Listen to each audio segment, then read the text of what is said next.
In this video, I'm going to demonstrate the glute bridge track for spinal stability and support. We're lying down on our back nice and flat, and you want your heels quite close to your bum, but not too far away. And the first level is all about just lifting straight up, hips to the ceiling, making a nice flat bridge as the exercise suggests, and coming back down. So nice and slow and controlled movements up and down. So the next level, this is where it gets a bit more specific for spinal stability, because you're going to go one toe and one heel, and you're going to do a lift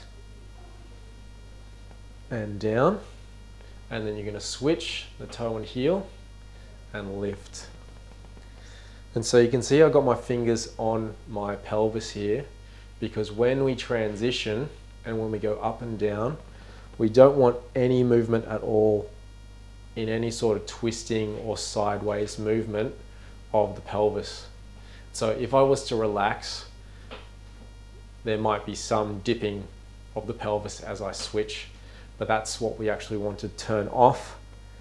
And we want to activate our stabilizing muscles in our core and stop the movement of the spine and focus on making our hips and leg muscles control that movement.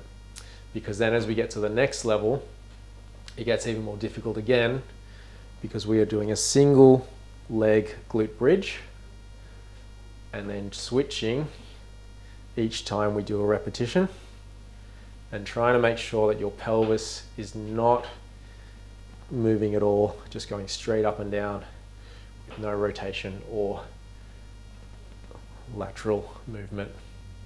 And the last level, which I'm still working on, is actually with a straight leg. So this is one of the most difficult levels. The only way to make this any harder is to add weight, and by holding weights on your pelvis.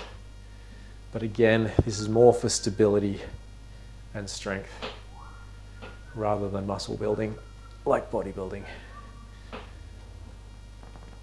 If you have any lower back pain or any pains in the hips when you're doing this movement, you want to stop, because you never want to work through pain.